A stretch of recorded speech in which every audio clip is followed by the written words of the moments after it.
This week, the press secretary, Bob Gibbs, one of the president's own guys, drove Nancy Pelosi up the wall when he predicted that the Democrats will lose the House this November. Let's say his prediction, it comes to pass.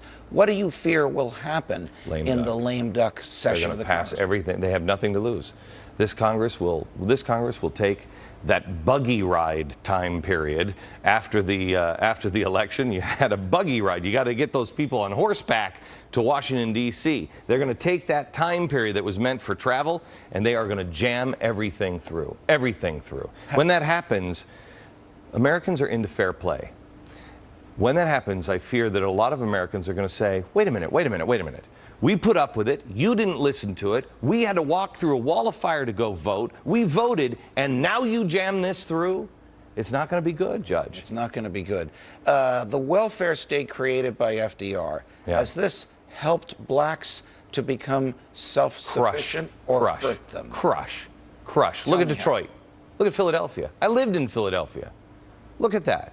Look at every single, some of these cities have had 100-year progressive rule, and look at the shape that they're in. Now look at Texas. You tell me, which is better for prosperity, freedom or government-controlled economy? We have an African-American president. Yeah. Why doesn't he understand the self-evident truth that you just articulated? We just talked about this on television this week, Judge, that we have a situation now where we have radicals surrounding this president, radicals that understand liberation theology. That is collective salvation. The president has said it in several speeches. My salvation is tied up to the collective salvation. Okay. That's insane. The president believes that groups have rights, not individuals. Exactly right. And it's tied directly to his view of God. So what he's doing is, and this is what the Pope Benedict has said, when you go down this road, it's not divine, it's demonic. And what he's saying is I'm going to have to, he's putting himself in the role of the Messiah, I'm going to have to do these things to save us all. With that kind of theology comes redistribution of wealth and the punishing of the oppressor. Glenn, this is pure Marxism. Oh, I know this is Marxism, the likes of which we have never seen on this side of the Atlantic. The American people are catching up. 55% of the American people say the man is a socialist, and there's socialist policies around him and socialists around him. You better pick up your speed here on getting this, because it's not just socialism. We're not headed towards France. His approval ratings are dropping. The disapproval ratings are going up. The disapproval is at 56%. Dick Morris tells me if it reaches 60, he can't govern, that no modern American president can govern when 60% of the country doesn't trust him. I would like to amend that. Dick is right with this understanding. Unless there's an emergency, no president has been able to govern with bad approval ratings. Emergencies change everything.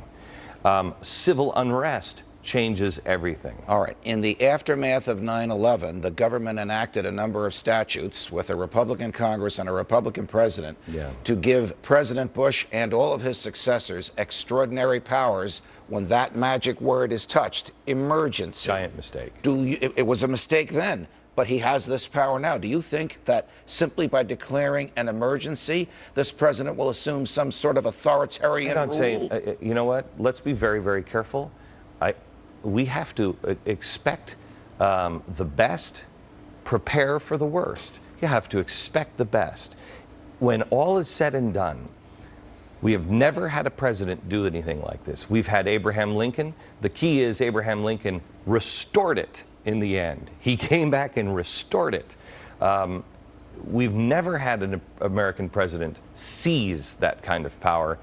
They've tried. That has lasted. You've had Woodrow Wilson gather people up and put them behind barbed wire without a trial. Right. You've had FDR do the exact same thing, just based on race. You are on a national campaign to restore honor. You've been all over the country. You may have an enormous gathering in Washington, D.C. on August 28th. What's that all about? It's actually about this. This is the... Can I have one of those shirts? Yes, you may. This is badge of merit that was done by George Washington. It was lost in history. There's only 3 of them that we know of. He actually designed that logo? Yeah, he designed this logo, and I believe Martha Washington may have made them. There were 3 of them given out that we know of. The whole history was lost until 1933. This is what the Purple Heart is based on. Except George Washington knew that if we were going to beat the most powerful force on earth, we had to be people of honor and merit. That's what we have to restore again. Before I let you go, is big government conservatism just as dangerous to human liberty as big government progressivism? Well, if you want to say left is communism and right is fascism of Hitler, you're darn right it is. Small government, freedom, return to principles, period. Couldn't have said it better. Glenn, thanks for joining us. Thank you, sir. None other than the White House press secretary admits the GOP could retake the House of Representatives. Is that because the party is embracing libertarian attitudes? Libertarian heroes, including John Stossel, right here.